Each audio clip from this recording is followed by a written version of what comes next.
Alright, this is the characteristics of a function part 2. The learning target is the same thing as part 1 for you to understand the different characteristics of a function.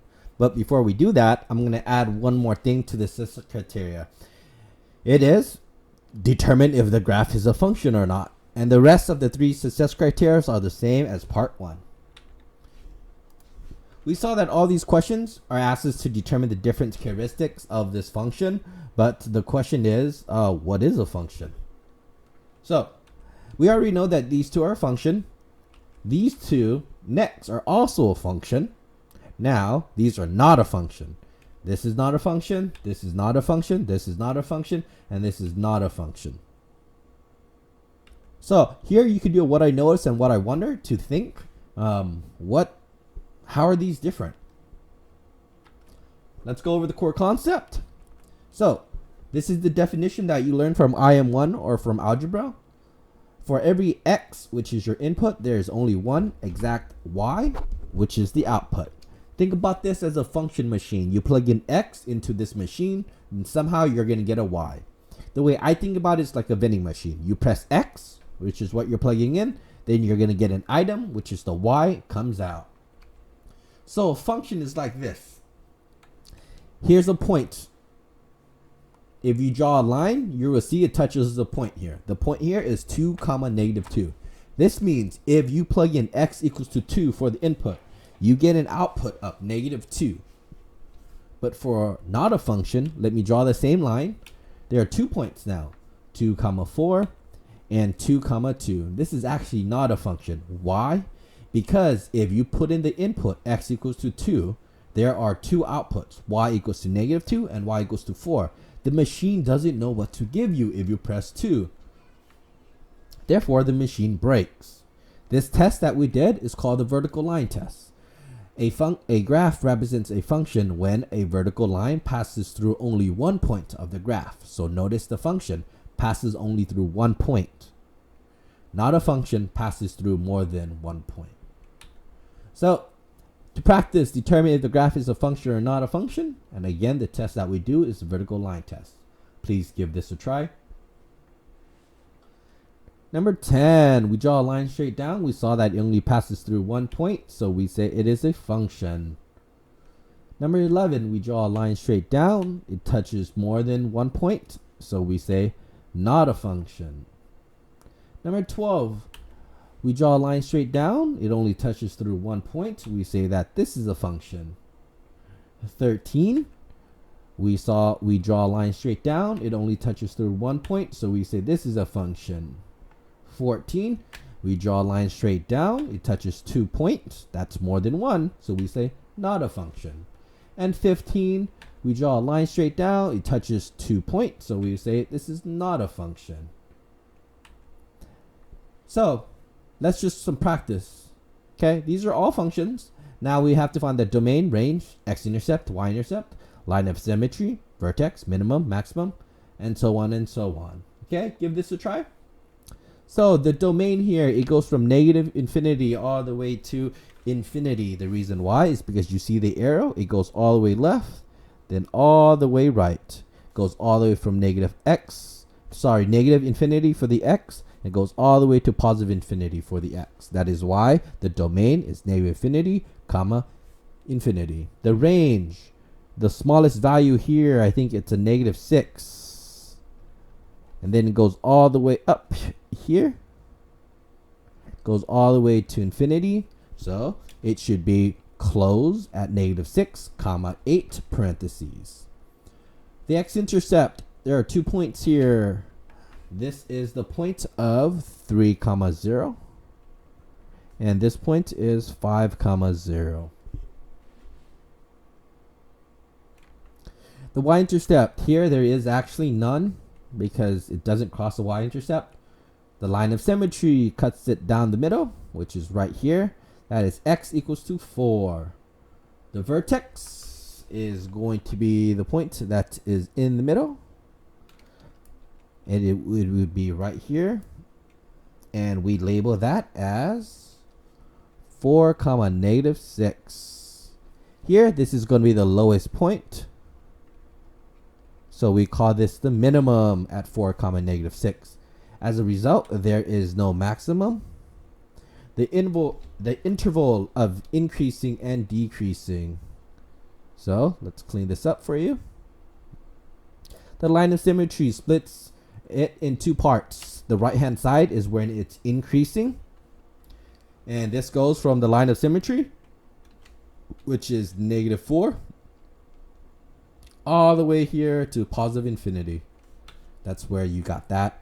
You could write plus here for positive infinity. Decreasing is to the left hand side. This goes from -infinity all the way here to the number -4. So from 4, this is not -4, it's +4. Yep, because this is a 4. Good. Your end behavior now. Let's start with just the definitions. So this is the left arm. The left arm is defined by what? X approaches -infinity. Okay, right here. The right arm, this is when the X goes to positive infinity.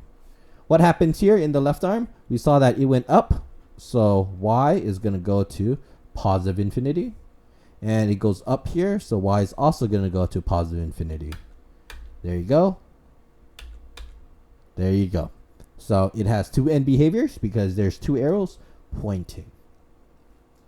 Next, let's look at question 2. Same procedure. Please give this a try.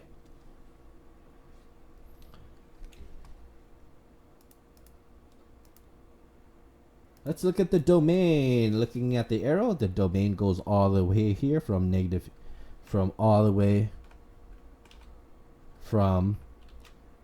infinity all the way for X all the way to what? Positive infinity. So negative infinity, comma infinity. That's the domain. The range, we saw that the lowest point here is negative infinity, right? And the highest point here is, I think, what is it? 3, 4? Yeah, 4. Okay, because this is 3. So here, the range goes from 4 all the way to negative infinity. So a lot of people will write this.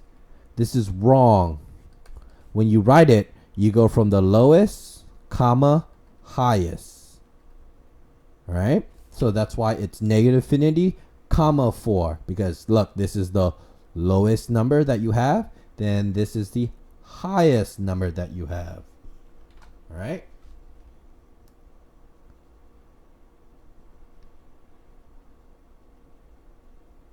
Good. The X-intercepts are right here, and they are the points. This is -1, 0, and this is 7, 0. The Y-intercept crosses right there. I assume it was close to the 2. I rounded, and this is 0, 2. The line of symmetry goes straight down here. This is when X is equal to the value of 3. The vertex would be this point, and it is the point 3, what? 2, 3, 4. Right? At 3, 4, right here. Is this a minimum or maximum? Well, there is no minimum. This is the maximum, and it is 3, 4. Let me clean this up so we can look at our intervals. Please understand that the interval, this is 3. So it is, let's say here, let's make this orange. So from here, it is from negative infinity all the way here to the number 3. We saw that it was increasing. So we can say that. Negative 8, 3 is where it was increasing. And then this is decreasing. I should make that note. And then let's make this purple. Yeah. Then from here, from 3 all the way here to positive infinity, we saw that it was decreasing.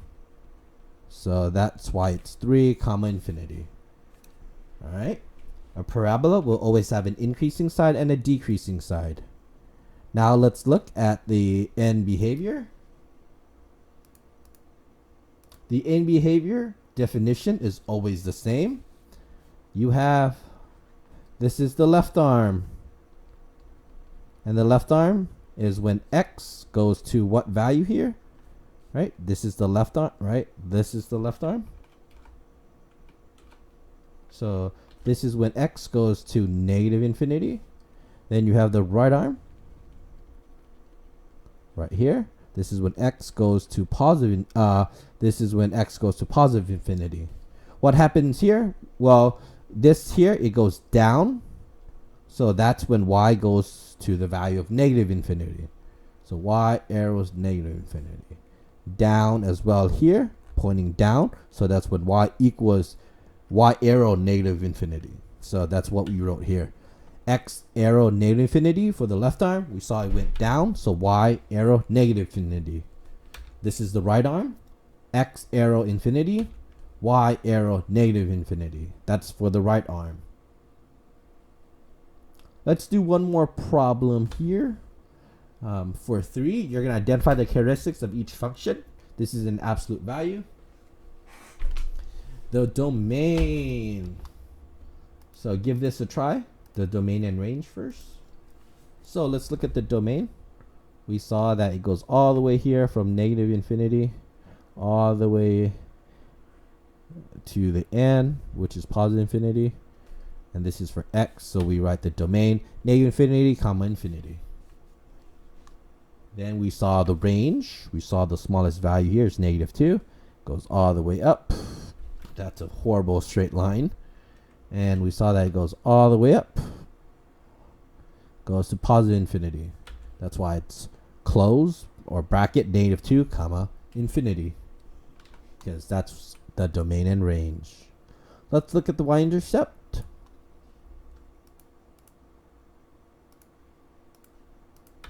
These are the y-intercepts here at the value of 2 comma 0, and this is 4 comma 0.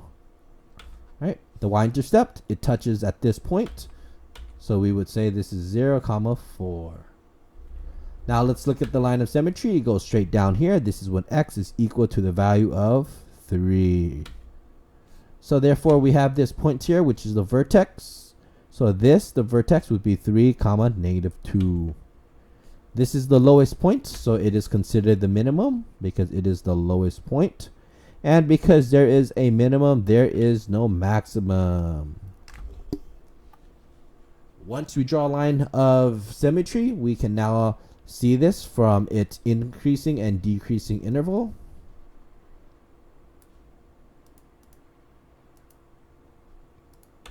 We saw it is increasing here, going to the right. This is the value 3. It goes all the way to what? Positive infinity. So we would say 3 comma positive infinity. And we saw that it was because this was increasing, right? This is increasing. Then we saw it's decreasing right here. And I don't think I can use yellow, so I'm going to use green. And we saw it's decreasing. It starts all the way here from negative infinity all the way to the value of 3. So it's decreasing from negative infinity, comma 3. All right. And then let's see a couple more here. Let's go and do the end behavior now. So let's look at the left hand side first. So this arm, this is considered the left arm. And by definition, the left arm is when X goes to negative infinity because that's the left side. That's just the definition. This is the right arm. And by definition, that is when X arrows positive infinity. Okay? Because this is positive infinity. This is negative infinity. All right? What happens at those 2 points? Well, let's take a look. Here, it's pointing up. So it goes up. That means Y arrow positive infinity. Because again, it's going to go up there. Here, it also goes up. So Y is also go arrow positive infinity. So you can read that statement like this. X x goes to negative infinity as y goes to positive infinity. That's the left arm. As x goes to infinity, that's the right arm. Y goes to positive infinity because it also goes up. Right? There you go. Those are 3 common problems that you will see in terms of the characteristics of a function in this class.